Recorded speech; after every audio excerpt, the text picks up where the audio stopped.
The auction room on Bond Street smelled of old leather and beeswax on that grey April morning in 1818, the air thick with the quiet anticipation of collectors and the whispered assessments of those who came merely to observe. Miss Eleanor Ashworth sat near the back, her serviceable brown dress doing nothing to distinguish her from the room's mahogany panelling, her gloved hands folded precisely in her lap as she waited for lot number 47 to be called. At 29, she had long since grown accustomed to the particular quality of invisibility that settled over unmarried women of uncertain age and unremarkable appearance, that curious social death that allowed her to move through spaces like this without drawing notice or comment. Her face, she knew, was too angular for beauty, her figure too thin for fashion, and her manner too serious for charm.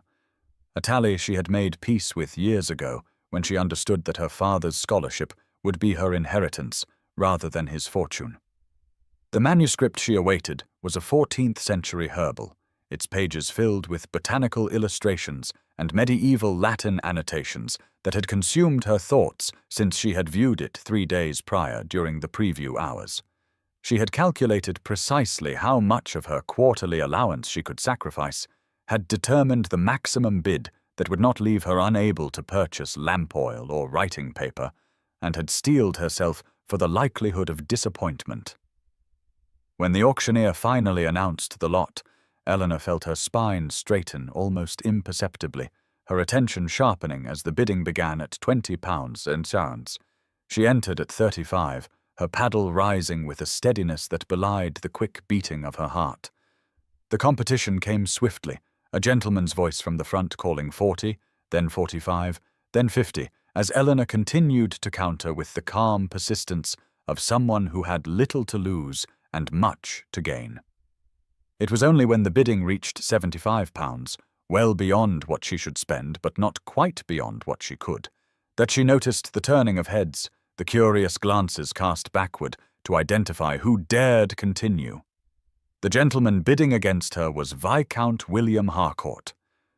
She realized with a cold wash of recognition, his tall frame and dark hair visible now as he turned slightly, perhaps wondering himself who persisted in challenging him.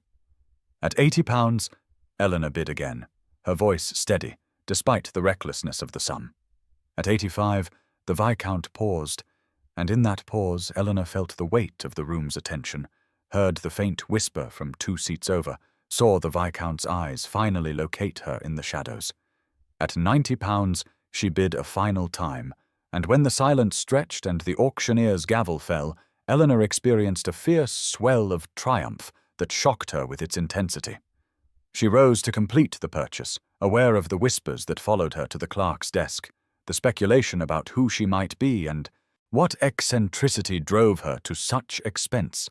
But she clutched the wrapped manuscript to her chest with steady hands and moved toward the exit. She did not see the way Viscount Harcourt watched her departure, his expression arrested somewhere between surprise and something more complex. Nor could she know that in outbidding him she had accomplished something no one had managed in recent memory, capturing the complete attention of a man thoroughly bored by everything London offered. Eleanor's townhouse on Welbeck Street was modest by the standards of fashionable London, a narrow building with 3 floors and windows that looked onto a quiet street where tradesmen passed more frequently than carriages. The library occupied the entire ground floor, her father's collection lining walls painted a deep green that absorbed the afternoon light and made the room feel like a sanctuary removed from the world's judgment. Here, surrounded by volumes on natural philosophy and botanical studies, by her father's careful annotations in the margins of texts he had loved, Eleanor felt the particular peace that came from knowing exactly what she was and finding it sufficient. She had arranged the medieval manuscript on her desk that evening, the April rain pattering against the windows as she carefully turned its vellum pages, tracing the delicate illustrations of medicinal herbs with one finger, while her other hand made notes in her commonplace book. Her father had taught her Latin and Greek before most girls learned French, had taken her on botanical expeditions through the countryside when other daughters were learning watercolors, and though his death 5 years prior had left her with more knowledge than money,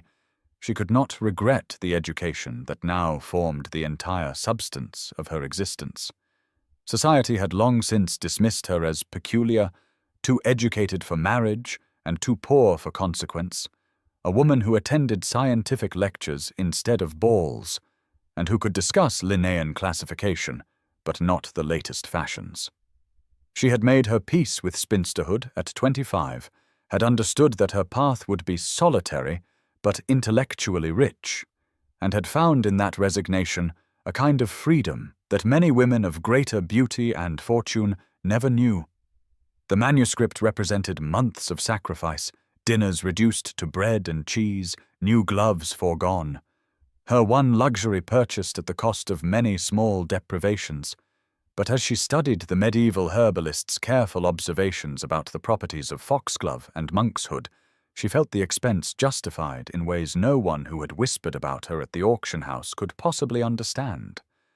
Her housekeeper, Mrs. Brennan, brought tea at 6 and mentioned that the butcher's boy had spoken of some excitement at the auction house on Bond Street, something about the building being sold entire to a private buyer for a sum that suggested either madness or money beyond counting.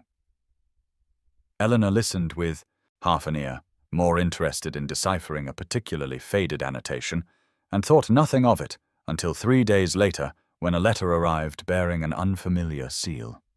The auction house, she read with growing bewilderment, had indeed been purchased by an anonymous collector, and all records of sales and buyers were now the property of this individual, a detail conveyed to her only because, as a recent purchaser, she might wish to know that her transaction details were now held privately rather than by the firm. Eleanor set the letter down slowly, a small, cold thread of unease winding through her chest as she wondered what manner of person purchased an entire establishment, and whether her own unremarkable name now sat in some stranger's ledger, her small rebellion of £90 recorded for eyes she could not anticipate. The study in Viscount William Harcourt's Mayfair residence was a room that reflected its owner's contradictions, lined with books that ranged from agricultural treatises to philosophy, furnished with pieces collected more for interest than fashion, and overlooking a garden that he actually used rather than simply maintained for appearance. At 34, William had long since wearied of the predictable rhythms of society, the endless succession of balls where every conversation followed the same patterns. The young women paraded before him who had been trained to please rather than to think, the assumption that his wealth and title made him perpetually available for whatever entertainment the ton deemed suitable. He had developed a reputation for unconventionality, investing in manufactories that other gentlemen considered beneath their notice, reading scientific papers that bored his peers to distraction, and maintaining a stubborn independence that his mother had despaired of before her death 2 years prior. The woman at the auction had arrested his attention so completely that he had spent the following days unable to dismiss her from his thoughts, replaying the steady determination in her voice as she bid against him, the way she had clutched that manuscript as though it contained something more valuable than gold, the utter absence of coquetry or social calculation in her manner. He had returned to the auction house the next morning, intending merely to inquire about her identity, but when the proprietor proved reluctant to share details of his clients, William had found himself making an offer for the entire establishment, a sum so absurd that the man had required smelling salts and 20 minutes to recover his composure sufficiently to accept. His man of business had questioned his sanity, his friends would certainly mock him if they learned of it, but William had acquired what he wanted. The records that showed Miss Eleanor Ashworth of Welbeck Street had purchased Lot Devon for £90, a sum that represented either great passion or great recklessness for someone whose address suggested modest circumstances. He had made inquiries, discreet questions posed to those who might know, and had learned that she was the daughter of Professor James Ashworth, deceased scholar of some note in botanical circles, that she lived quietly on a small inheritance, that she was considered peculiar and unmarriageable, that she attended scientific lectures and avoided society almost entirely. Each detail had only deepened his fascination.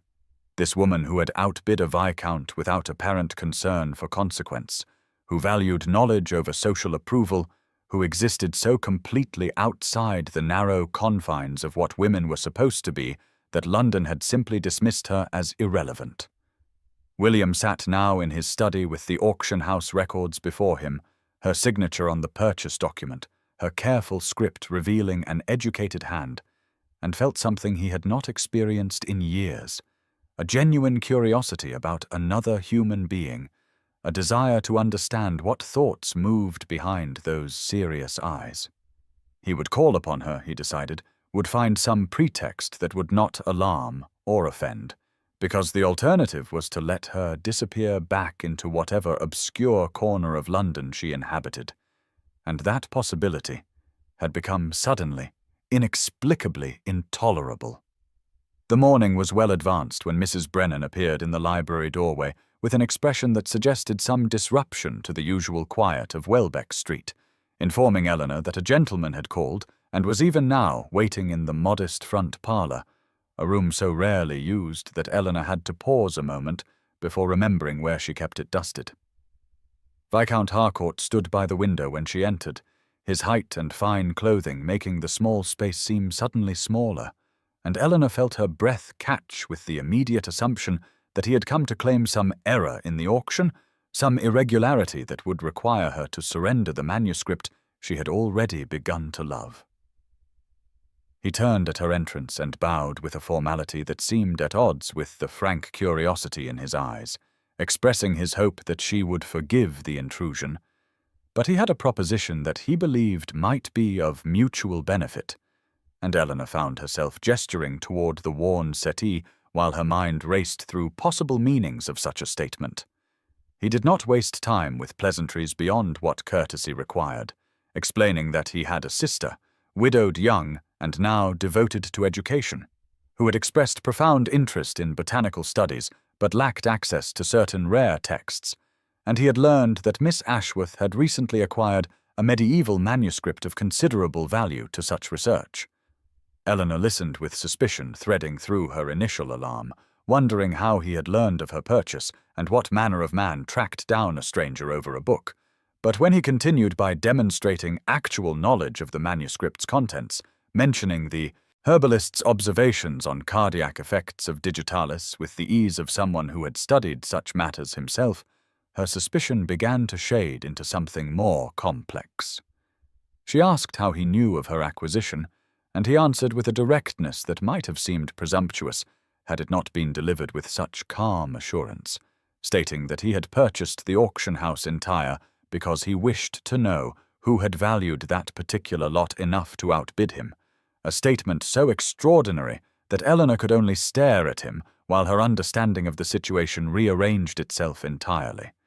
He seemed to recognize her shock, and added quickly that his sister's interest was genuine, that Lady Catherine Harcourt maintained a serious study of medicinal plants and their properties, and that he would be willing to compensate Miss Ashworth handsomely for access to the manuscript. But even as he spoke of payment, Eleanor found herself less focused on his words than on the remarkable fact that he discussed the actual content of botanical research, rather than dismissing it as an eccentric hobby, unsuitable for female attention. She heard herself saying that she would need to consider his proposal, that the manuscript was precious to her and she would not risk its damage, but that if his sister's interest was as serious as he claimed, then perhaps some arrangement might be possible, and saw something that looked like satisfaction cross his features. He rose then, thanking her for her time with a courtesy that seemed genuine rather than perfunctory, and asked if he might call again in 3 days to discuss terms, a request that Eleanor granted despite the warning voice in her mind that questioned why a viscount would go to such lengths for a book, why he looked at her with such focused attention, why her careful, solitary life suddenly felt like it was shifting beneath her feet in ways she could not predict or control. The whispers began in drawing rooms where Eleanor had never been welcome, and likely never would be, spreading through the invisible networks that connected London society like mycelium beneath forest floor, carrying news that Viscount Harcourt had been seen calling upon the Ashworth spinster, That peculiar woman who dressed a decade out of fashion and attended scientific lectures as though she had any business understanding such matters. In Lady Pembroke's salon on a Thursday afternoon, Miss Caroline Beaumont observed to her particular friends that it must be some eccentricity of the Viscount's, perhaps a wager among the gentlemen to see who could endure the most tedious company, for surely no man of sense would seek out a woman so thoroughly past any hope of matrimony and so singularly lacking in the accomplishments that made female society tolerable. Mrs. Whitmore added with a laugh that perhaps he required assistance with some dreadfully boring agricultural text, and had been told the Ashworth woman could actually read such things which would explain his interest in a manner that did not require one to imagine he found her personally appealing, a notion that sent ripples of amusement through the assembled ladies, who agreed that Miss Ashworth's plain features and serious manner would repel any gentleman seeking actual feminine charm. The speculation grew more elaborate as it spread, some suggesting the Viscount had taken pity on her poverty and was offering charity disguised as intellectual consultation, others proposing that he sought her late father's papers for some scholarly project of his own, and a few of the more malicious tongues hinting that perhaps his tastes ran to the peculiar, and he found something amusing in the contrast between his consequence and her insignificance. Eleanor herself remained blessedly unaware of most of this commentary for 3 days, moving through her quiet routines and considering the Viscount's proposal with a careful attention that weighed the value of sharing her precious manuscript against the risk of damage and the strangeness of the entire situation. But on the afternoon before his promised return visit, she attended a lecture at the Royal Society on recent discoveries in mineralogy, one of the few public scientific presentations that admitted ladies to the gallery, and found herself standing near a group of younger women who had clearly come more for social display than scientific edification. She did not mean to listen to their conversation, was in fact attempting to read the published abstract of the lecture, but their voices carried in the way that voices do when their owners believe themselves unobserved by anyone who matters, and she heard her own name spoken with the inflection that made something cold settle in her stomach. Miss Sophia Chambers was saying to her companion that it was quite the joke, really, poor Viscount Harcourt forced to endure the company of that dreadful Ashworth creature, and one could only imagine what favour he owed someone to require such penance, for surely no other explanation sufficed for why a gentleman of his standing would lower himself to call upon a woman who had nothing to recommend her but dusty books and the kind of face that made spinsterhood an inevitability rather than a choice. Eleanor stood very still, her fingers tight on the paper she held, feeling the familiar shame rise up to choke her, that old knowledge that she was insufficient by every measure society valued, too plain, too old, too serious, too entirely herself to ever be acceptable. She left before the lecture began, walking home through streets that seemed suddenly hostile, and by the time she reached Welbeck Street, she had nearly decided to send a note declining any further meetings with the Viscount, protecting herself from whatever humiliation awaited when his true motives revealed themselves as the joke that Miss Chambers and her kind assumed they must be. Eleanor had very nearly convinced herself to send the note of polite decline when the appointed hour arrived, and she heard Mrs. Brennan admitting the Viscount to the front hall, leaving her no time to retreat into cowardice and forcing her to receive him in the library where she had spent the morning attempting to focus on catalogue entries rather than on the poisonous words she had overheard at the lecture. He entered carrying a wooden case that seemed an odd accompaniment to a social call, and after the expected courtesies, he opened it to reveal pressed botanical specimens mounted on heavy paper, each labelled in a precise hand that spoke of genuine scientific care, explaining that he had brought these from his sister's collection to show Miss Ashworth the seriousness of Lady Catherine's study, and perhaps to determine which texts might prove most valuable for her research. Eleanor found herself drawn to the case despite her determination to maintain distance, recognizing immediately the quality of the preservation and the thoughtfulness of the selection. Specimens of medicinal plants arranged not by aesthetic appeal, but by taxonomic relationship, and therapeutic application. And before she quite knew what she was doing, she had pulled the medieval manuscript from its protective wrapping to compare a 15th century illustration of foxglove with the mounted digitalis purpurea before her. The Viscount leaned closer to examine both, commenting on the herbalist's notation about dosage and asking whether Miss Ashworth had seen the recent article in the Philosophical Transactions regarding cardiac applications, and suddenly they were deep in discussion of alkaloid compounds and the challenge of standardizing medicinal preparations, his questions demonstrating knowledge that went far beyond polite interest into genuine understanding of the complexities involved. Eleanor felt something shift in her chest as she listened to him describe his sister's experiments with tincture preparation, heard him use terminology correctly, and reference texts she knew well, saw in his face not the condescension she had learned to expect when men engaged with her intellectual interests, but rather the focused attention of someone who found the subject itself compelling. She forgot to guard her responses, forgot to make herself smaller and less enthusiastic, found herself pulling other volumes from her shelves to illustrate points and counter his observations with her own research, their conversation building in intensity until she was gesturing with her hands, and he was laughing at some particularly absurd claim made by an 18th century physician who had attributed magical properties to perfectly ordinary plants. It was only when Mrs. Brennan knocked to bring tea that Eleanor realized 2 hours had passed, and that she had entirely abandoned the cool formality she had intended to maintain, had in fact been speaking with the Viscount as she might speak with her late father, as an equal mind engaged in mutual exploration of ideas that mattered. He seemed to notice her sudden self-consciousness, and gentled his manner somewhat, thanking her for her time and the opportunity to examine the manuscript. But then he paused at the library door and asked with a directness that caught her unprepared whether he might call upon her again, not for the manuscript, but because he had not enjoyed a conversation so thoroughly in longer than he could remember and would consider it a great privilege to continue their acquaintance.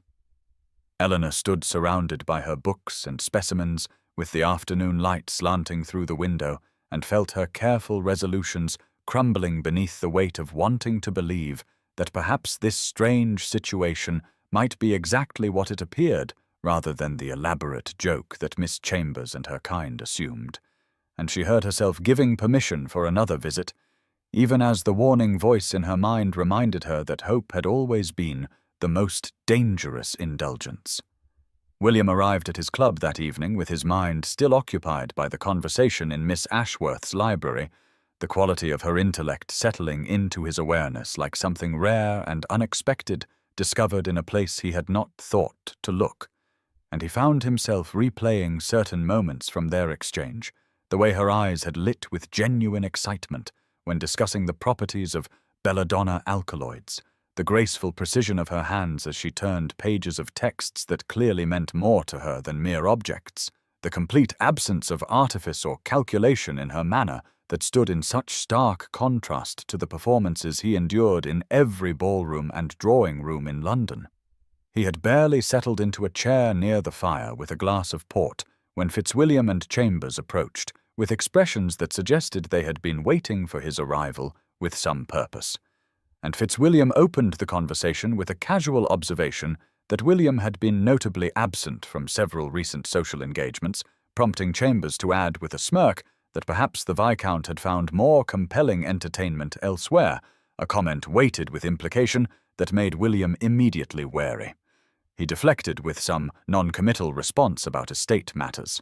But Chambers pressed forward with the false concern that characterized society gossip, noting that there had been some talk about William calling upon that peculiar Ashworth woman who had made such a spectacle at the auction house, the spinster with the unfortunate manner and no conversation worth enduring, and surely William must be pursuing some specific purpose to subject himself to such tedious company. William felt anger rise sharp and immediate in his chest, a protective instinct he had not anticipated and could not entirely explain, and he found himself responding with an edge that silenced the ambient conversation around them, observing that Miss Ashworth possessed more genuine intellect and worthwhile conversation than every young lady currently gracing London society combined, and that any man capable of recognizing substance over superficial accomplishment would consider her company a privilege rather than a burden. Fitzwilliam raised his eyebrows at the vehemence of this defense, while Chambers actually laughed, suggesting that William must be joking, or perhaps had been taken in by some pretense of learning, for everyone knew the woman was hopelessly unmarriageable and had nothing to recommend her but old books and a father whose eccentricities had left her quite unsuitable for proper society. William set down his glass with deliberate care and stated in a voice that carried unmistakable warning that he did not find the subject amusing, that Miss Ashworth was a scholar of genuine accomplishment whose understanding of botanical medicine exceeded that of most men claiming expertise in the field, and that anyone who found her unmarriageable was simply revealing their own inability to value qualities more lasting than a pretty face or fashionable accomplishments. The silence that followed was uncomfortable, his friends exchanging glances that suggested they found his reaction excessive and perhaps telling. And after an awkward moment, Fitzwilliam steered conversation to safer topics, while Chambers retreated with an expression mixing surprise and speculation. William remained another hour for propriety, but his thoughts were elsewhere, examining with growing awareness the strength of his response and what it revealed about feelings he had not yet named even to himself. And when he finally departed into the cool April evening, he carried with him the uncomfortable recognition that his interest in Eleanor Ashworth had moved beyond intellectual appreciation into territory far more dangerous and infinitely more compelling than he had intended to permit. The invitation arrived 3 days after their second meeting, delivered by liveried footman in the late morning when Eleanor was cataloguing specimens she had collected from the small garden behind her townhouse, and the heavy cardstock bore William's formal script inviting Miss Ashworth to accompany the Viscount to the Royal Botanic Gardens at Kew on the following Thursday morning to view the newly acquired specimens from the recent botanical expedition to South America, a collection not yet open to general public viewing, but accessible through connections William had cultivated with the institution's directors. Eleanor held the card for a long moment in her workroom, with its shelves of pressed plants and jars of seeds, aware that accepting meant stepping further into whatever strange territory this acquaintance represented, but the prospect of seeing specimens from the Amazon and the Andes proved stronger than her caution, and she penned her acceptance before prudence could intervene. Thursday arrived bright and unseasonably warm for early May, the kind of spring morning that carried the promise of summer in its golden light, and Eleanor dressed with more care than usual in a gown of pale green muslin that was several seasons old but had always pleased her for its simplicity, though she caught herself wondering whether William would find it dowdy before sternly reminding herself that his interest was scholarly and such considerations were both inappropriate and pointless. His carriage arrived precisely at the appointed hour, and he handed her in with courtesy that had become familiar, commenting on the fineness of the weather and the good fortune that rain had held off. But Eleanor sensed something lighter in his manner, a pleased anticipation that matched her own excitement about the expedition ahead.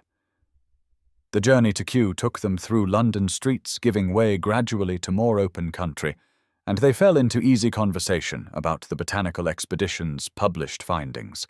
William revealing that he had read the preliminary reports with great interest and thought Miss Ashworth would particularly appreciate the documentation of medicinal plants used by indigenous peoples, knowledge that European science was only beginning to catalogue and understand.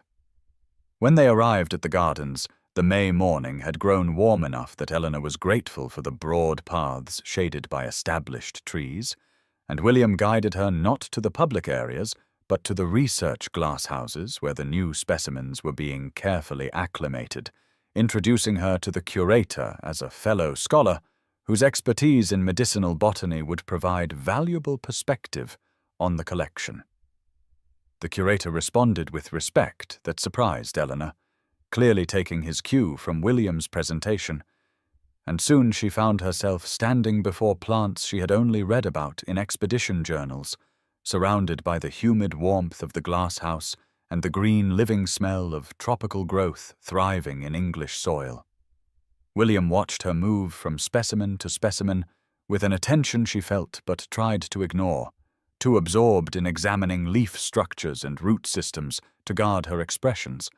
And when she turned to ask him whether he had noticed the similarity between this particular vine's properties and those described in her medieval manuscript, she found him looking at her with such focused warmth that words momentarily failed her. They reached simultaneously for the same flowering plant, an orchid species whose blooms were said to have remarkable healing properties, and their hands brushed in the warm air of the glasshouse, neither immediately withdrawing, and Eleanor felt the contact like a shock through her entire body, an awareness that seemed to still the world around them. William's fingers moved slightly against hers, the barest acknowledgement of the touch, and when she finally looked up at his face, she saw there something that made her breath catch, a tenderness mixed with wonder that transformed his usually controlled expression into something openly vulnerable. He smiled at her with a gentleness that felt impossibly intimate, and said her name, just Eleanor without the formal address, and in that moment, surrounded by exotic blooms and filtered May sunlight,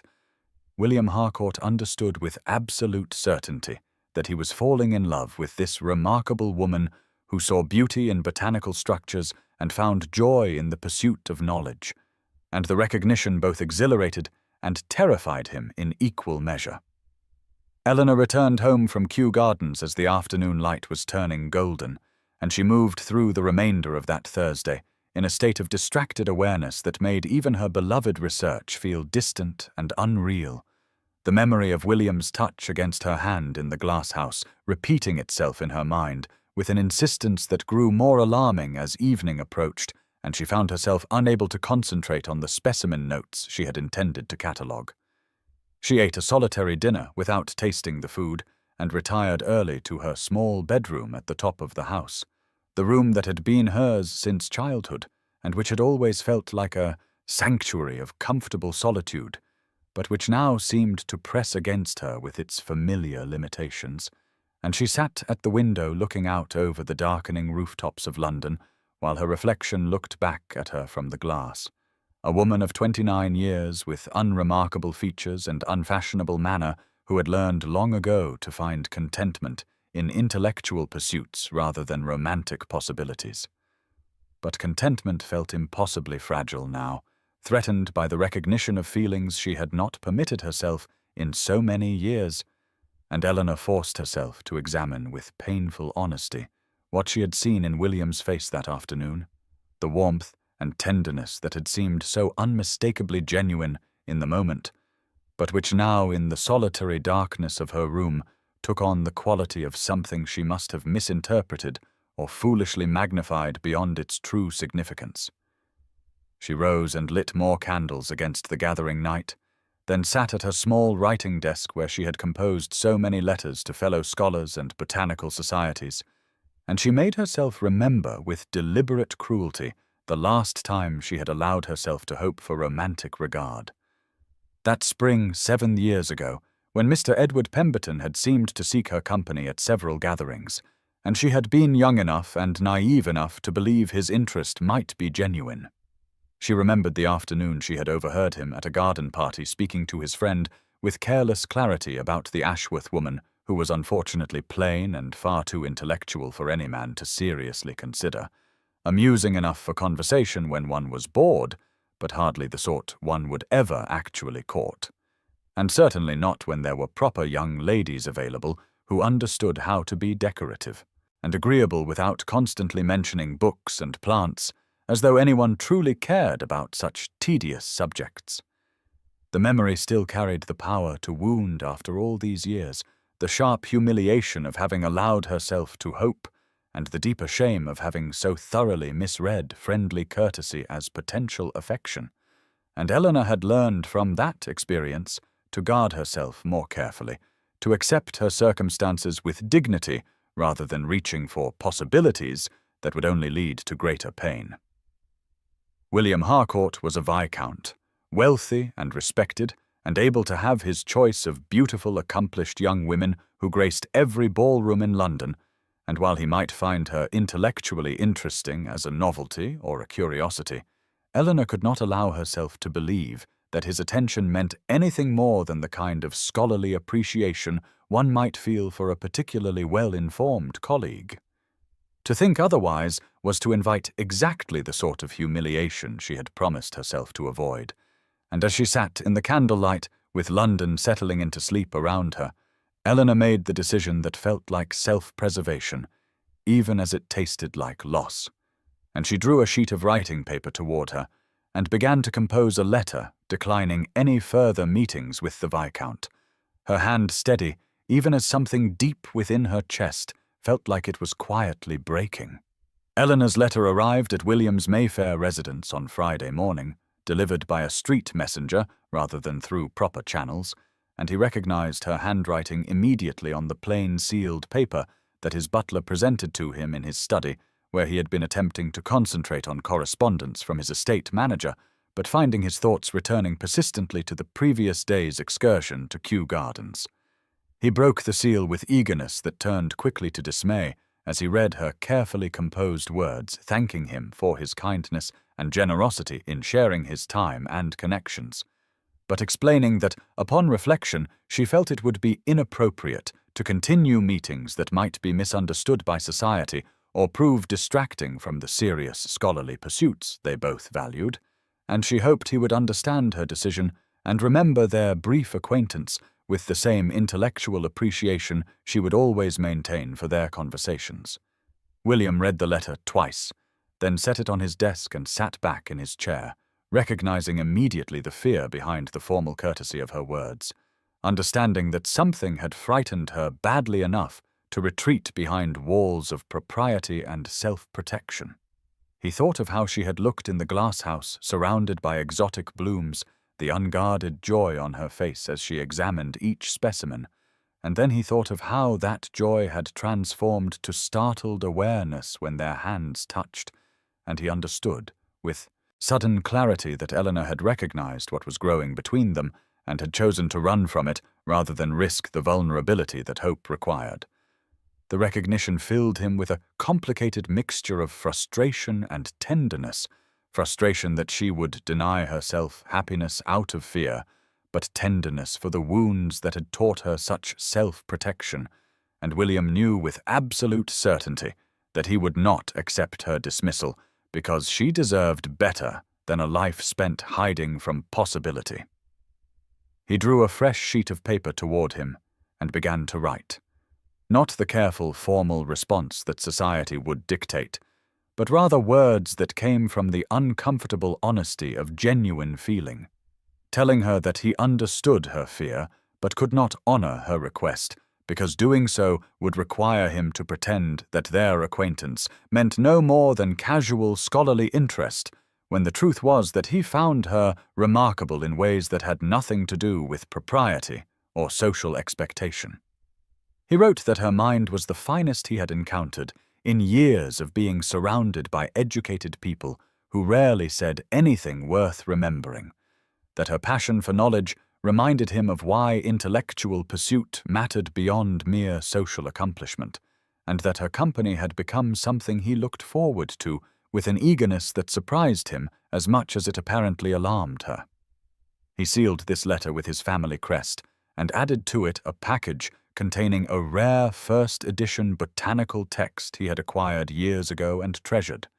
a 16th-century herbal with hand-colored illustrations that he knew she would appreciate not for its monetary value, but for its scientific and historical significance. Then William did something he had not done since he was a young man, newly come into his title and still unsure of social protocols, and he took both letter and package and went himself in the late morning to Eleanor's modest townhouse, arriving without prior notice or proper calling hours, and when her elderly housekeeper answered the door with surprise, he asked simply to see Miss Ashworth on a matter of some importance, his expression serious enough that the woman admitted him to the small front parlor and went to fetch her mistress. William stood in that parlor with its worn furniture and shelves of books, his fine coat and polished boots marking him clearly as out of place in this shabby, genteel household. And he felt more nervous than he had in years, because he understood that what happened in the next minutes might determine whether he would be allowed to pursue the most genuine connection he had felt with another person in longer than he cared to admit. Eleanor heard footsteps on the stairs and had only a moment to compose herself before Mrs. Davies appeared at her library door with an expression of flustered surprise to announce that Viscount Harcourt had called and was waiting in the parlour, and Eleanor felt her carefully constructed defences waver at the knowledge that he had come himself rather than simply sending a reply to her letter of dismissal. She descended the narrow stairs with her heart beating uncomfortably fast and entered the small front parlour to find William standing near the window with a package under his arm, his fine clothing and aristocratic bearing making the shabby, genteel room seem even smaller and more worn, but his expression when he turned to face her held none of the superiority she had braced herself against, and instead showed only a direct seriousness that made it difficult to maintain her protective distance. He greeted her with proper formality, but requested permission to speak plainly, and when she nodded with more courage than she felt, he told her that he had received her letter and understood the fear behind it, but could not in good conscience pretend that their acquaintance meant no more to him than casual scholarly interest, when in truth she had become the most genuinely interesting person he had encountered in years of being surrounded by people who valued appearance over substance. Eleanor felt her throat tighten, but forced herself to respond that he was kind to say so. But surely he must understand that she was not the sort of woman a man of his position could seriously consider, that she was 29 years old and plain and far too intellectual, and that society would mock him endlessly for any attention he paid to someone so thoroughly unsuitable. William listened to this recitation with an expression that grew increasingly intense, and when she finished he asked her directly whether those were her own beliefs about her worth or simply society's judgments that she had learned to repeat, and the question struck her with unexpected force because she realized she no longer knew where the boundary lay between external cruelty and internalized shame. He moved closer then and told her with quiet conviction that he valued precisely those qualities that society dismissed, that her mind was extraordinary and her passion for knowledge was refreshing rather than tedious, and that her face when she looked at something that fascinated her held more genuine beauty than all the carefully arranged features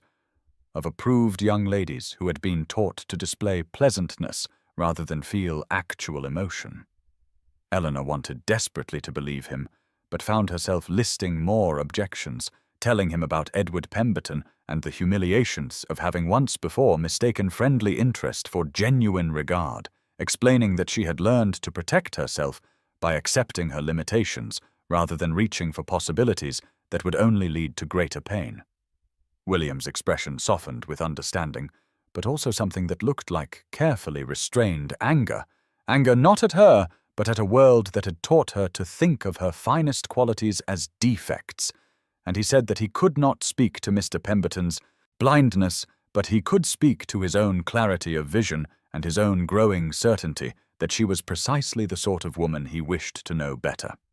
He presented her then with the package he had brought, the rare herbal with its beautiful illustrations, and told her it was not a gift meant to obligate or persuade, but rather a gesture of respect from one scholar to another who would truly appreciate its significance. Eleanor took the book with trembling hands and felt something crack in her careful defenses, as she recognized the value of what he was offering both materially and symbolically, and when she looked up at him with eyes bright with unshed tears, he asked her with formal courtesy and unmistakable sincerity whether she would grant him permission to court her properly, to call upon her and escort her to appropriate entertainments and allow him the opportunity to prove that his regard was both genuine and enduring. Eleanor gave her answer in a voice barely above a whisper, granting him permission to court her, though part of her remained convinced that this would somehow end in disappointment.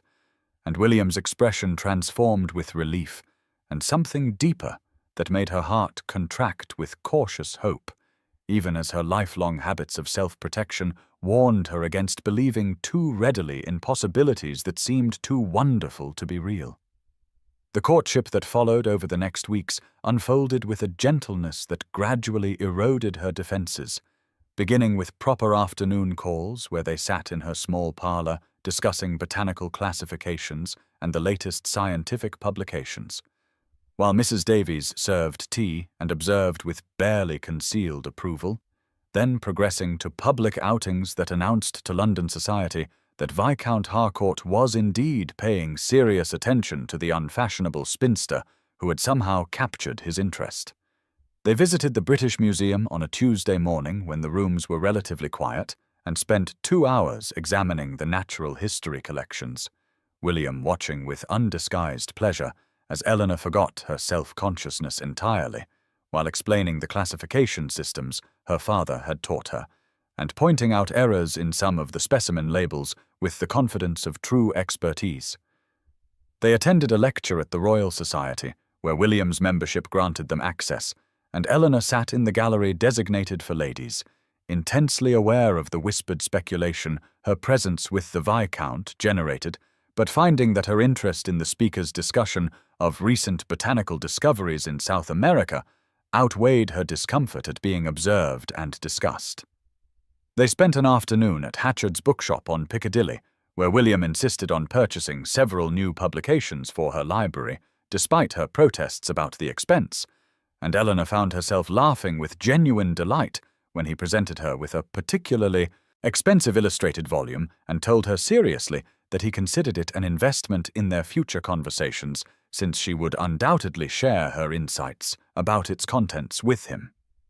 The formality that had characterized their early interactions gradually softened into something easier and more natural, titles giving way to given names when they were private, careful distance becoming comfortable proximity as they bent together over books and specimens, intellectual discussion flowing into more personal topics as William shared stories of his sister Catherine and his frustration with society's emptiness, while Eleanor found herself revealing memories of her father and her own struggles with loneliness, disguised as contentment. Society's reaction to their courtship ranged from cruel mockery to genuine curiosity, with some drawing rooms buzzing with speculation about what wager or peculiar whim motivated the Viscount's attention to such an unsuitable woman, while others began to reassess Eleanor with the grudging acknowledgement that perhaps she possessed some quality not immediately apparent that had captured the interest of a man known for intelligence and independence of mind. Eleanor heard the gossip because it was impossible not to hear it when matrons whispered behind fans and young ladies exchanged knowing glances. But she found that William's steady presence and evident genuine pleasure in her company provided armor against the cruelty she had once accepted as her natural lot. They were walking through Hyde Park on a May afternoon, warm with early summer promise,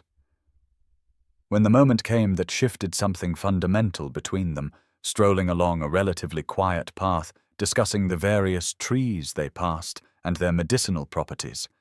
when Eleanor stumbled slightly on an uneven patch of ground, and William caught her elbow to steady her, then did not immediately release his gentle hold. She looked up at him with a question in her eyes, and found him gazing at her with an expression of such tender regard that her breath caught, and then he lifted his free hand with careful deliberation and touched her cheek with his gloved fingers, a gesture so gentle and reverent that Eleanor felt tears spring to her eyes, because no one had ever touched her with such obvious care, and she understood in that moment that whatever his reasons for pursuing this courtship, pity and obligation were not among them. The invitation to Lady Pemberton's garden party had arrived during the second week of June, and Eleanor had hesitated before accepting, because she knew that attending a large social gathering as William's acknowledged companion would expose her to levels of scrutiny and potential cruelty that their quieter outings had largely avoided. But William had encouraged her to attend with him, and promised that his sister Catherine would also be present to provide friendly support. So Eleanor had agreed, despite the anxious flutter in her stomach, whenever she thought about facing the assembled eyes of society with full awareness of their judgment. The afternoon proved as difficult as she had feared from the moment they arrived at the Pemberton estate in Kensington with its extensive gardens laid out in the fashionable style, William handing her down from the carriage with obvious care that drew immediate attention from the other guests gathered on the lawn, and Eleanor felt the weight of dozens of pairs of eyes assessing her unfashionable dress and plain features, and undoubtedly finding her utterly unsuitable as the object of a viscount's regard. Catherine greeted them warmly and stayed close during the first hour as they moved through the party. But even her kind presence could not entirely shield Eleanor from the cuts both subtle and overt that came her way, ladies turning away when she approached as though she had become invisible, young gentlemen smirking behind their hands as she passed, groups of fashionable misses whispering and laughing in a manner that made their subject unmistakable. William remained attentive and seemed either unaware of the cruelty surrounding them or determined to ignore it, bringing her refreshments and introducing her to acquaintances with perfect courtesy that forced them to acknowledge her even if their responses held barely concealed disdain. But Eleanor felt her fragile confidence eroding with each pointed slight and dismissive glance until she felt raw and exposed in a way that reminded her painfully of why she had learned to avoid such gatherings entirely. The crisis came when William was called away to speak with their host about some matter of business, and Catherine had been drawn into conversation with an old friend, leaving Eleanor standing alone near the refreshment table, trying to appear composed and unconcerned while feeling utterly conspicuous in her solitude. She was reaching for a glass of lemonade when she heard her name spoken by a familiar voice behind one of the tall hedges that divided the garden into separate areas, and she froze with her hand outstretched as she recognized Lady Margaret Winters speaking to someone Eleanor could not see, their voices carrying clearly through the greenery as Margaret said that really the whole situation was quite extraordinary, and one had to wonder what wager or jest motivated Harcourt to pay such marked attention to that dreadfully plain spinster with her books and her complete lack of social graces. The other voice, belonging to someone Eleanor did not know, responded with a laugh and the observation that perhaps the Viscount had tired of beautiful women and decided to try something different as a sort of intellectual experiment, the way one might study an unusual specimen, and surely he would tire of the novelty soon enough and return to pursuing ladies appropriate to his station and expectations. Eleanor felt the blood drain from her face as the full cruelty of the words struck her, all her deepest fears articulated with casual mockery, and she set down the glass she had been holding with a trembling hand and turned away from the refreshment table with only one thought, which was to escape before anyone could see the tears gathering hot behind her eyes. She moved quickly through the garden away from the main gathering of guests, following a path that led deeper into the ornamental plantings, where tall roses bloomed in profusion and the sounds of conversation faded to a distant murmur. And finally, she stopped in a secluded alcove formed by trained hedges and let the tears fall while her mind repeated the overheard conversation and added her own voice to the mockery, telling herself that she had been foolish to believe even for a moment that William's attention meant what she had begun to hope it meant. William found her standing in the alcove with her back to the path and her shoulders trembling with the tears she was trying to contain, and the sight of her distress struck him with a force that surprised him, even as he understood immediately that something cruel had happened, because Eleanor had been holding herself together so bravely throughout the afternoon, despite the treatment she had endured. He approached quietly and spoke her name with such gentleness that she startled and turned toward him, hastily wiping at her eyes with gloved hands in a futile attempt to hide the evidence of her tears. But William saw everything in her expression and felt anger kindle hot and fierce in his chest, not at Eleanor, but at whoever had reduced her to this pain. He stepped closer and asked what had happened, while keeping his voice carefully controlled, because he knew that displays of temper would only distress her further when what she needed was comfort and reassurance, and after a moment of visible struggle, Eleanor told him in a voice made unsteady by tears about the conversation she had overheard, and the speculation about wages and experiments, and his inevitable return to more suitable companions once the novelty wore thin. William felt the anger intensify into something cold and sharp as she spoke, because he understood now that all his careful attention and genuine regard had not been enough to shield her from the cruelty of people whose own emptiness made them incapable of recognizing true worth when they encountered it. And more than that, he understood that Eleanor believed what she had heard because it confirmed everything society had taught her about her own value. He took both her hands in his without asking permission and held them firmly, while telling her that every word she had overheard was poison spoken by people too shallow to understand what they were mocking, that there was no wager and no experiment, and no plan to abandon her once some imagined novelty faded, and that she needed to hear clearly what he had been trying to show her through his actions over these past weeks. Eleanor looked up at him with eyes still bright with tears, and shook her head as though trying to deny what he was saying, and William felt something break open in his chest as he realized that she genuinely could not conceive that his feelings might be real and deep and lasting because she had been taught too well to think herself unworthy of such regard. He said her name again and told her with complete sincerity that he loved her, that he had fallen in love with her intelligence and her passion and her quiet dignity, and the way she forgot herself entirely when discussing subjects that fascinated her, that he admired her more than any woman he had ever known because she possessed something far rarer than conventional beauty, which was integrity and depth of character and a mind that challenged and delighted him in equal measure. Eleanor's tears flowed harder at his words, but William pressed on because she needed to hear this truth, even if accepting it terrified her, telling her that society's judgment meant nothing to him except as it caused her pain, that he would court her and marry her if she would have him regardless of what anyone said or thought, because she was the woman he wanted beside him for the rest of his life. She protested through her tears that he was being kind, that he pitied her, that surely he could not truly prefer her to women who were beautiful and accomplished in the ways society valued. And William lifted her hand to his lips and kissed it with such reverence that she fell silent, then looked into her eyes and asked her to trust him, and to trust that his feelings were genuine and freely given, because the alternative was to let cruel voices win and destroy something rare and precious before it could fully bloom.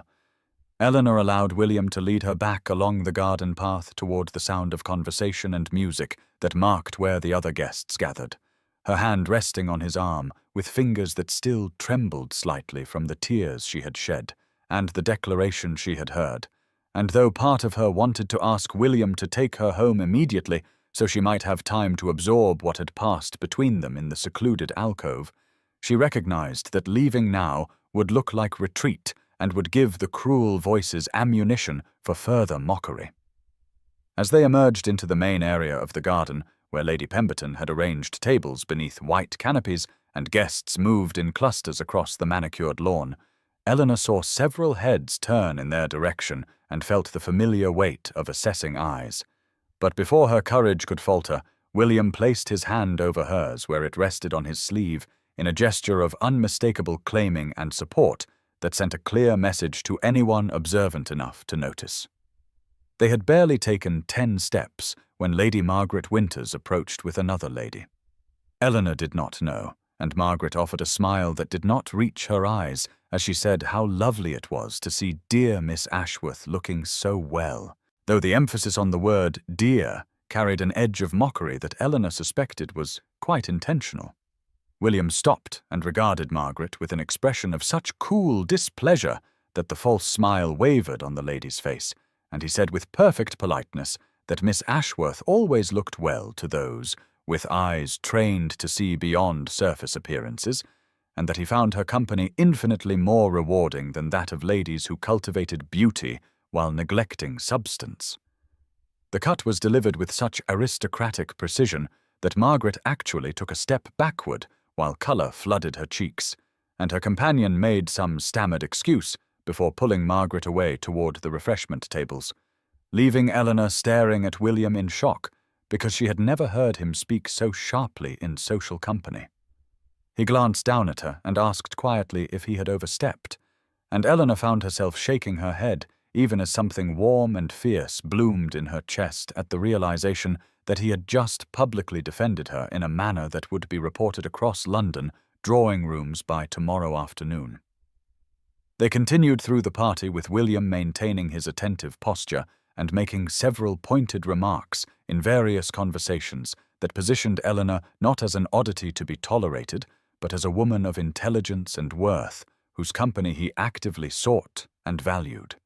And Eleanor watched as the dynamic around them slowly shifted, not because people suddenly recognized her value, but because William's clear regard forced them to reassess their treatment of her, or risk offending a man whose wealth and position gave him considerable social power.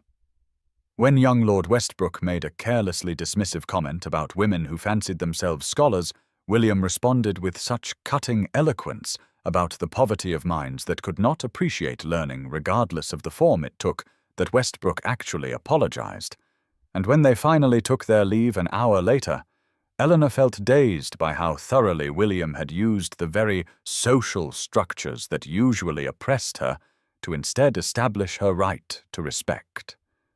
He handed her into his carriage with the same careful attention he had shown all afternoon and climbed in beside her.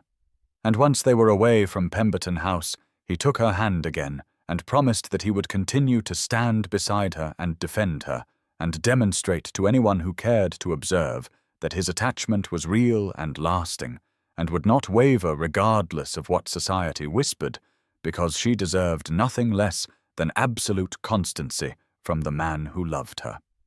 Lady Catherine Harcourt received Eleanor in her elegant drawing-room with a warmth that took Eleanor completely by surprise, rising from her seat as William made the introduction and crossing the room to take both of Eleanor's hands in her own with a smile that reached her eyes and held nothing of the practiced politeness Eleanor had come to expect from society women.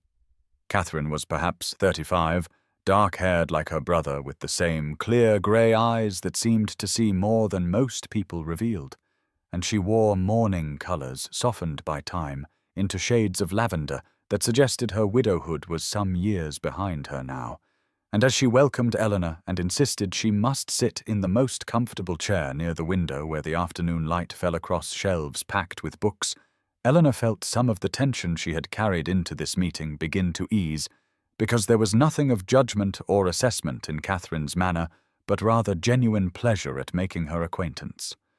William had told Eleanor during the carriage ride to Catherine's residence in Bloomsbury that his sister was a woman of considerable learning who had married young to a man much older than herself and had been widowed after only 5 years of marriage, and that she now devoted herself to the education of her young daughter and to her own intellectual pursuits in a manner that society found nearly as peculiar as it found Eleanor's scholastic interests. And Eleanor had understood from the way he spoke that Catherine's approval mattered deeply to him, not simply because she was his sister, but because he respected her judgment and valued her opinion above that of nearly anyone else in his acquaintance. Catherine ordered tea and then settled into the chair opposite Eleanor's with an expression of interest that felt entirely authentic as she said that William had told her about Eleanor's work in botanical studies and about the magnificent manuscript Eleanor had acquired at auction, and she hoped Eleanor might be willing to discuss some of her research because Catherine herself maintained a considerable garden and had long been fascinated by the medicinal properties of plants, though her own education had been woefully inadequate for pursuing such studies in any systematic way. The words came naturally and without affectation, and Eleanor found herself responding with equal naturalness, explaining her current work, cataloguing the properties of various herbs mentioned in medieval texts, and comparing those historical applications with more recent botanical discoveries. And Catherine listened with focused attention that Eleanor recognized as the mark of a genuinely engaged mind rather than polite pretense. William watched them both with an expression of quiet satisfaction, and after several minutes he excused himself with the explanations that he had some business to attend to, but would return in an hour. And though Eleanor felt a moment of panic at being left alone with his sister, Catherine's easy manner made it impossible to sustain anxiety for long.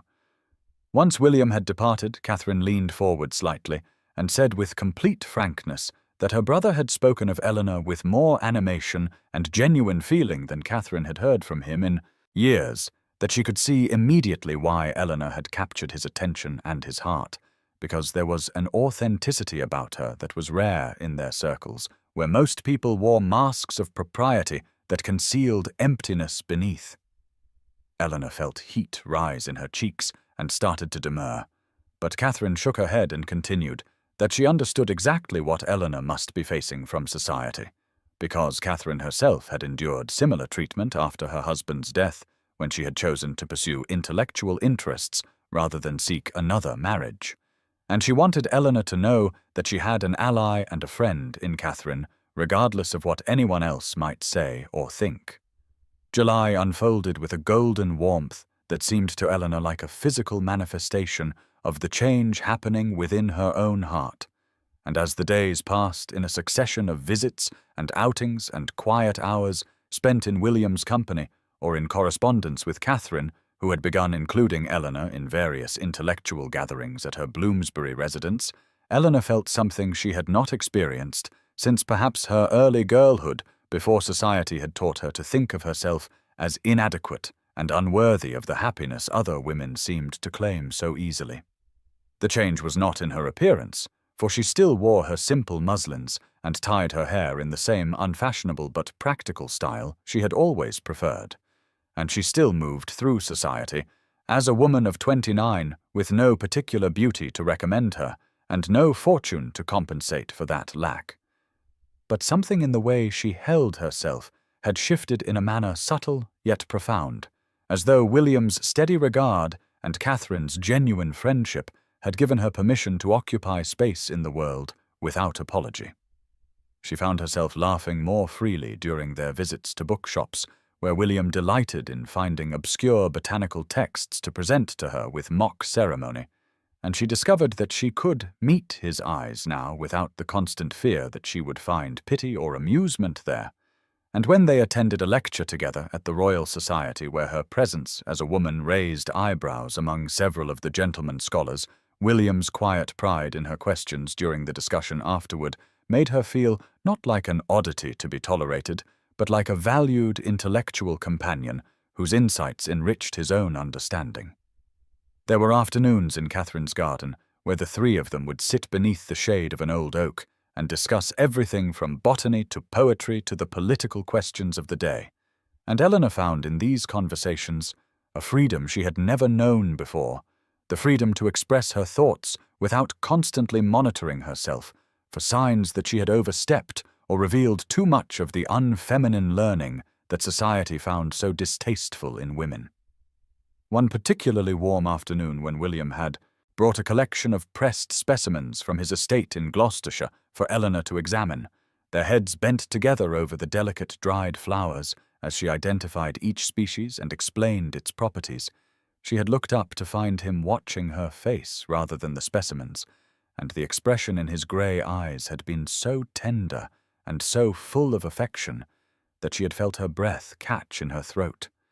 He had reached across the small space between them to tuck a strand of hair behind her ear in a gesture of such casual intimacy that it spoke of a future where such touches would be commonplace and unremarkable, and Eleanor had realized with a clarity that was both thrilling and terrifying that she had fallen completely and irrevocably in love with this man who somehow saw value where the rest of the world saw only a plain spinster past her prime, and that she trusted him now in a way she had not believed herself capable of trusting anyone after so many years of disappointment and dismissal. The knowledge settled into her heart with the weight of certainty, and though the small voice of fear still whispered occasionally that this happiness could not last and that something would surely come to destroy it, Eleanor found herself believing for the first time that perhaps her story did not have to end in resignation and solitude after all. The musical evening at Lady Pemberton's residence in late July began pleasantly enough with Eleanor attending alongside William and Catherine. and Eleanor had begun to feel almost comfortable in such gatherings, now that William's consistent presence at her side had silenced some of the more vicious gossip, and Catherine's friendship had given her an ally among society's matrons. But that fragile comfort shattered the moment Lady Sophia Beaumont entered the drawing-room in a sweep of pale rose silk that seemed to catch every candle's light and turn it into a halo around her golden hair. Eleanor had heard William speak of Lady Sophia only once in passing as a woman he had escorted to various functions during the previous season, before his interest had apparently cooled, and he had stopped calling upon her. But William's brief mention had not prepared Eleanor for the reality of Sophia's extraordinary beauty, the kind of beauty that belonged in portrait galleries and romantic poetry, with her flawless complexion and blue eyes that seemed to hold depths of emotion even from across a crowded room. Sophia was perhaps 22 or 23, young enough that her loveliness still had the fresh perfection of youth unmarred by time or worry, and she moved through the gathering with the unconscious grace of someone who had never doubted her welcome in any space she chose to enter, and Eleanor felt all of her newfound confidence drain away as she watched heads turn to follow Sophia's progress and heard the murmurs of admiration that rippled through the assembled guests. William's expression when he noticed Sophia revealed nothing more than polite recognition, and he made no move to leave Eleanor's side or to seek Sophia out, but Sophia herself approached their small group near the pianoforte with a smile that managed to be both warm and somehow calculating as she greeted William with the easy familiarity of someone who had once held a claim to his attention. The introductions were performed with flawless courtesy, and Sophia acknowledged Eleanor with a smile that never quite reached those remarkable blue eyes, and though her words were perfectly proper, there was something in the way she looked at Eleanor that made Eleanor feel suddenly and acutely aware of every way in which she herself must appear wanting in comparison to this vision of youthful beauty. The evening continued with the planned musical performances, and Eleanor tried to focus on the music and on William's steady presence beside her, but she found her attention returning again and again to where Sophia sat across the room, surrounded by a cluster of admirers who seemed drawn to her light like moths to flame. During the interval before the final performance, Eleanor excused herself to step into the cooler air of the hallway, and it was there that she overheard Sophia's voice drifting from the partially open door of the small parlor just beyond, speaking to someone Eleanor could not see, but whose murmured responses suggested another young woman of Sophia's acquaintance. Sophia was saying that she found it quite extraordinary that William Harcourt had taken up with such an unlikely woman, and that while she supposed his interest in the scholarly spinster was amusing enough as a novelty, she could not imagine it would hold his attention for much longer, because men like William ultimately wanted wives who could grace their homes and bear their children and move through society with elegance. And surely he would eventually recognize that intellectual conversation could not compensate for all the other qualities Miss Ashworth so obviously lacked. The words hit Eleanor with the force of physical blows,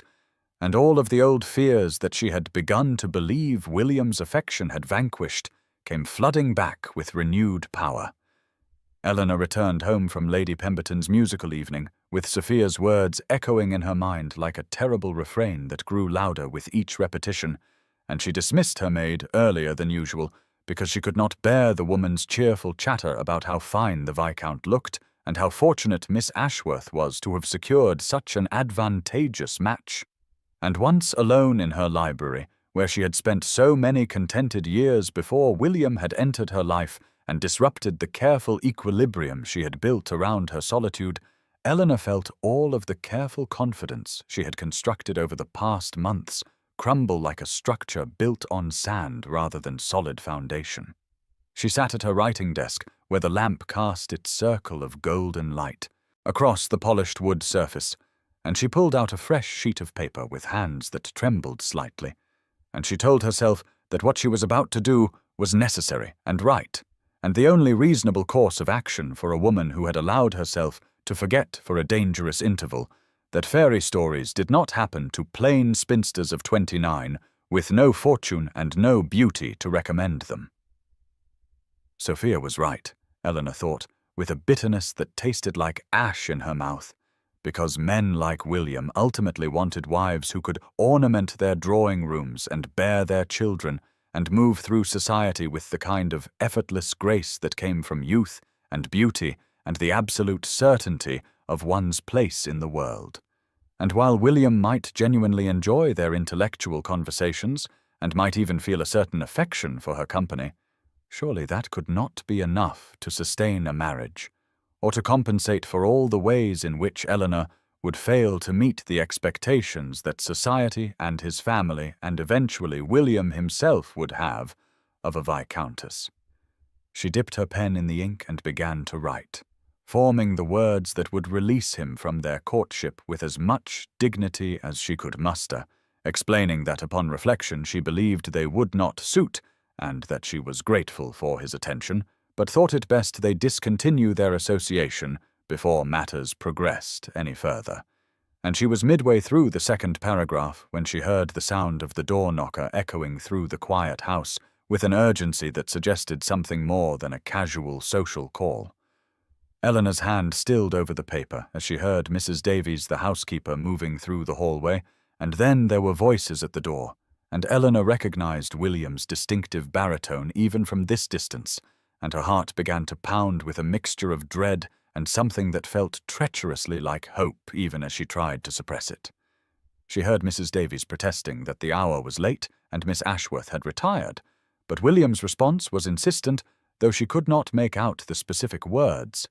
And then there were footsteps approaching the library, and Eleanor barely had time to place her hand over the unfinished letter before William appeared in the doorway, still in his evening clothes, with his cravat slightly loosened and his dark hair disordered as though he had been running his hands through it, and his grey eyes found hers with an intensity that made her breath catch. "You left without saying goodbye,"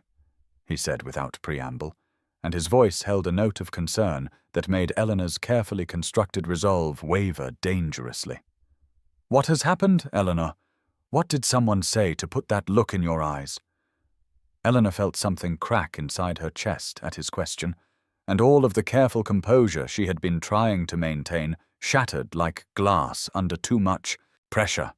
and before she could stop herself, the words came tumbling out in a rush that held all the pain and fear she had been carrying. "I overheard Lady Sophia speaking tonight," she said, and her voice sounded strange and thin to her own ears. "She said that your interest in me is merely a novelty that will fade once you realize that intellectual conversation cannot compensate for all the other qualities I lack. And she is right, William, because I have been foolish enough to forget what I am and what I am not, and to believe for a dangerous interval that someone like you could truly want someone like me for anything more than an amusing diversion from the monotony of society." William's expression transformed from concern to something that looked like fury, though Eleanor sensed immediately that his anger was not directed at her, and he crossed the room in 3 long strides and knelt before her chair so that his eyes were level with hers, and the intensity in his gaze made her breath catch. "Do you know what I saw the first moment I noticed you at that auction house in April?" he asked, and his voice was low and fierce. "I saw a woman who knew exactly what she wanted, and had the courage to claim it despite every disapproving glance from people who could not begin to comprehend the value of what she pursued, and I saw intelligence and passion and a kind of quiet strength that I had never encountered in all my years of enduring society's vapid entertainments, and I knew in that instant that I needed to know who you were, because you represented something real in a world that increasingly felt like an elaborate performance signifying nothing." Eleanor tried to speak, but William continued, the words pouring from him with an urgency that suggested they had been building for some time. "Do you know why I purchased that entire auction house, Eleanor? It was not some calculated strategy or idle whim, but rather because after you walked away with that manuscript, I realized I had no way to find you again, and the thought of never seeing you again, or never knowing your name, or never having the opportunity to speak with you was suddenly intolerable. and so I did the only thing I could think of to obtain the information I needed to find you." He reached up and took her hands in his, and his touch was warm and solid and achingly gentle. "I have spent 34 years navigating society's expectations and playing the role assigned to me and enjoying none of it. And then I met you,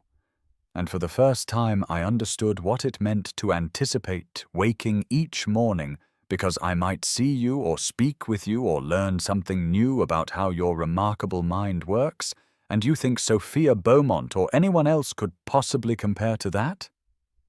Eleanor felt tears beginning to slip down her cheeks as William continued.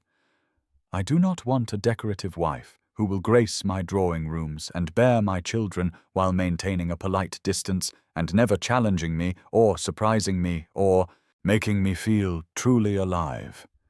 he said. "I want you, Eleanor Ashworth, with your passion for botanical studies and your habit of forgetting to eat when you are absorbed in research and your complete inability to suffer fools or to pretend interest in things that bore you. And I want the life we could build together as true partners rather than the hollow pantomime that society calls marriage." Eleanor stared at William through her tears and felt something shift inside her like a wall that had been built stone by careful stone over many years suddenly beginning to crumble. And she saw in his eyes a sincerity that could not be feigned or mistaken for mere politeness or temporary fascination. And she realized with a clarity that was both terrifying and liberating that he truly meant every word he had spoken. "But William," she began, her voice still trembling with the residue of her earlier fear, "you could have anyone, someone young and beautiful who would bring you connections and fortune, and who would never embarrass you in society, or cause people to question your judgment. And I am none of those things, and I never will be, no matter how much you might wish it were otherwise." William's hands tightened around hers, and his expression held a tenderness mixed with frustration that made her breath catch. "Do you think I have not considered all of this?" he asked, and his voice was gentle but firm. "Do you think I am somehow unaware of what society expects, or what would be considered an advantageous match according to the narrow calculations that govern such matters? I have spent my entire adult life surrounded by beautiful, empty-headed women who have been trained since birth to be ornamental and agreeable and utterly predictable. And I have been bored beyond measure by every single one of them. And then I met you, and suddenly I understood what it meant to want to spend every available moment with another person simply for the pleasure of their company and their conversation and their unique way of seeing the world." He reached into his waistcoat pocket and withdrew a small velvet box that looked worn and well cared for, and Eleanor's heart began to pound so hard she thought he must surely hear it. "This ring belonged to my grandmother," William said, as he opened the box to reveal a gold band set with a single emerald surrounded by small pearls. "And it is not the largest or most ostentatious piece in the family collection, but it was her favorite, because my grandfather chose it specifically for her, and not because it was expected or appropriate, but because the green reminded him of her eyes, and he wanted her to know that he saw her as she truly was." Eleanor looked at the ring, and then back at William's face, and felt the last of her resistance beginning to dissolve like morning mist under the strengthening sun. "My grandmother was considered an unusual choice for my grandfather, because she was the daughter of a country vicar with no fortune and no particular beauty to recommend her," William continued, "but she was the cleverest woman he had ever met, and the only person who could make him laugh until tears ran down his face, and they had 47 years of genuine partnership and happiness together before he died. And she told me once that the secret to their contentment was that they had chosen each other for the right reasons rather than the reasons society deemed acceptable." William shifted from kneeling before her chair to formally kneeling on one knee while still holding the ring box in one hand and her trembling fingers in the other. "Eleanor Ashworth," he said, and his voice held a solemnity that made the moment feel sacred. Will you do me the very great honor of becoming my wife? Not because I need someone to fill a position or play a role, but because I love you exactly as you are, and I cannot imagine building a life with anyone else." Eleanor whispered yes, through her tears, and felt William slip the ring onto her finger, where it settled with a rightness that seemed to confirm what her heart had been trying to tell her for weeks. And then he was pulling her into his arms and holding her with a tenderness that made something inside her chest expand until she thought she might break apart from the sheer overwhelming force of it. And she understood in that moment that this was real and true and hers to keep. The announcement appeared in the Morning Post 3 days later in the formal language that such notices required, stating that Viscount William Harcourt of Thornfield Park was pleased to announce his engagement to Miss Eleanor Ashworth of Bloomsbury, and the words looked impossibly official and permanent in black ink on white paper, as though by committing the information to print they had made it irrevocable in a way that even William's proposal had not quite accomplished. The reaction across London society was immediate and varied, and in some quarters absolutely scandalous in its intensity, with Lady Pemberton declaring at her Thursday salon that she had never heard of anything so extraordinary in all her 60 years of observing the ton, while Mrs. Crawford whispered to anyone who would listen that there must be some hidden circumstance that would explain such an inexplicable choice, perhaps a secret fortune or family connection that had not yet come to light.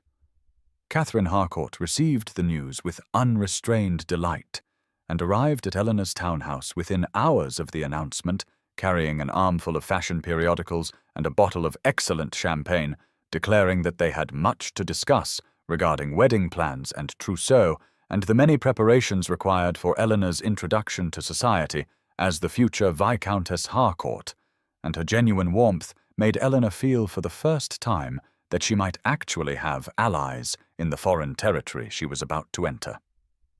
Eleanor's distant relatives emerged from years of polite neglect to send carefully worded letters of congratulation that could not quite conceal their astonishment that their poor blue-stocking relation had managed to secure not merely a husband, but a title and fortune beyond anything they might have imagined possible, and their transparent surprise might have stung had Eleanor not been so thoroughly insulated by her happiness and by William's unwavering presence at her side through every social challenge. The gossip continued unabated through the first weeks of August, with some observers expressing grudging admiration for the Viscount's unconventional choice, while others maintained that the whole affair must be some elaborate joke or temporary madness from which he would surely recover before any actual marriage took place.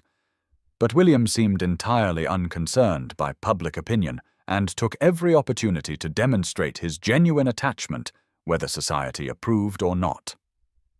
The first public appearance as an officially engaged couple took place at the Theatre Royal on a warm evening in mid-August, when William handed Eleanor down from his carriage in full view of the assembled crowd and tucked her hand possessively into the crook of his arm as they walked through the entrance,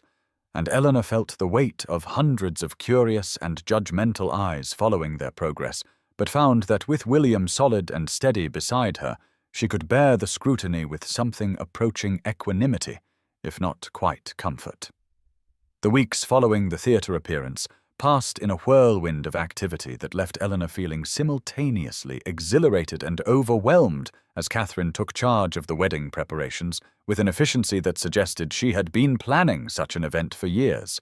and Eleanor found herself swept along through fittings at the dressmaker and consultations with the florist, and endless discussions about guest lists and seating arrangements and 1,000 other details that she had never imagined would require such careful consideration.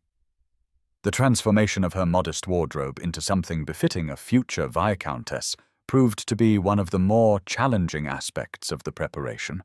not because Eleanor particularly cared about fashion, but because, standing for hours while seamstresses pinned and adjusted and murmured among themselves, made her feel exposed and self-conscious in ways that reminded her uncomfortably of all the years she had been dismissed as plain and unfashionable, though Catherine's presence and encouraging commentary helped to ease the discomfort, and even occasionally made the process something approaching enjoyable. William remained a steady and reassuring presence throughout the chaos, appearing at Eleanor's townhouse each afternoon, regardless of his other obligations, and sitting patiently through discussions of flower arrangements and menu selections with an attentiveness that suggested he genuinely cared about these details rather than merely tolerating them for her sake, and his willingness to engage with even the smallest decisions made Eleanor feel valued in a way that had nothing to do with grand romantic gestures and everything to do with the quiet daily reality of partnership. The social challenges of her new position became apparent during a particularly trying afternoon call when Eleanor accompanied Catherine to visit several ladies of elevated rank who needed to be properly notified of the upcoming nuptials, and the thinly veiled condescension with which some of these women treated her made it clear that her transformation from overlooked spinster to Viscountess would not automatically grant her acceptance or respect, though she also encountered a few genuinely kind women who seemed more interested in her botanical research than in judging her suitability for the title she was about to assume. Catherine proved to be an invaluable guide through the treacherous waters of society expectations, teaching Eleanor which rules could be gently bent and which must be observed with perfect precision, and explaining the intricate hierarchies and ancient grudges that governed interactions among the ton with a mixture of humor and pragmatism that made the whole system seem less intimidating and more like a complex game with learnable rules.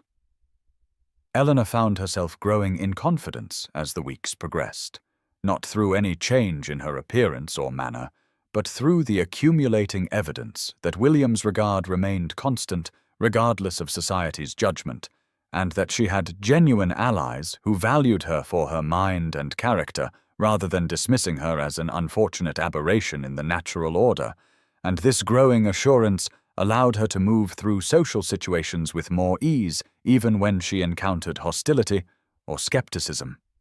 The final fitting of her wedding dress took place on a golden afternoon in late August, when the modiste's shop was filled with amber light that made the cream silk seem to glow from within. And as Eleanor stood before the mirror and saw herself transformed into something that looked almost bridal, she felt a sudden rush of emotion that caught her completely unprepared, tears welling in her eyes as she finally allowed herself to believe that this impossible, beautiful future was truly going to be hers. The morning of September 15th dawned clear and bright, with sunlight streaming through the stained glass windows of St. George's Church in Hanover Square, casting jeweled patterns of ruby and sapphire and emerald across the stone floor where Eleanor stood in the vestibule, clutching a bouquet of white roses and late summer lilies that trembled slightly in her hands. And she could hear the murmur of the assembled guests beyond the doors and the soft strains of music beginning, and Catherine beside her, adjusting the lace veil one final time, with fingers that were steadier than Eleanor's own, as she whispered that Eleanor looked absolutely beautiful and that William was the luckiest man in England. The church had been decorated with garlands of ivy and white flowers that filled the air with a delicate perfume. And as the doors opened, and Eleanor took her first step forward on Catherine's brother's arm, she saw the faces turning toward her with expressions ranging from genuine warmth to barely concealed skepticism to simple curiosity. But then her eyes found William, standing at the altar in his dark coat, with his cravat perfectly tied, and his face transformed by an expression of such open joy and wonder that everything else seemed to fade into insignificance. The walk down the aisle felt both impossibly long and over too quickly, each step bringing her closer to the moment that would irrevocably change everything. And she was aware of the weight of the cream silk gown moving around her legs and the cool air on her face where the veil did not quite cover, and the sound of her own breathing loud in her ears. But mostly she was aware of William watching her approach with an intensity that made her feel seen and known and chosen in ways she had never imagined possible. When she reached the altar, and William took her hand, his fingers were warm and steady around hers, and she could see the emotion shining in his eyes as the vicar began the ceremony with the traditional words that had joined countless couples before them, but which now seemed to carry a weight and significance that was entirely their own. And when the moment came for William to repeat his vows, his voice was clear and firm, as he promised to love and honor and cherish her for all the days of his life. And Eleanor felt tears gathering in her eyes as she heard the absolute conviction in those words. Her own vows emerged more quietly, but with equal sincerity, each word a commitment not just to the man standing before her, but to the life they would build together and to the possibility of happiness. She had finally learned to believe she deserved, and when William slipped the gold band onto her finger beside the engagement ring, it settled there with a sense of completion that seemed to resonate through her entire being. The vicar pronounced them man and wife, with a smile that suggested even he was moved by the emotion of the moment. And when William lifted her veil and kissed her gently, it was a kiss that spoke of reverence and promise and love. And as they turned to face the assembled guests, as Viscount and Viscountess Harcourt, Eleanor felt William's hand tighten on hers and knew that whatever challenges lay ahead, they would face them together, and that knowledge filled her with a courage she had never possessed before. The wedding breakfast took place in the grand ballroom of William's London residence, where servants had transformed the space into something that resembled an enchanted garden, with garlands of white roses and ivy twining around every column and crystal chandeliers glittering overhead like captured starlight. And as Eleanor entered on William's arm, she felt the weight of dozens of eyes upon her, with that familiar mixture of curiosity and judgment, but also with something new that might have been a cautious respect, or at least an acknowledgement that she was now the Viscountess Harcourt, regardless of what society might have preferred. The long table groaned under the weight of an elaborate feast that Catherine had carefully orchestrated, with dishes ranging from delicate pastries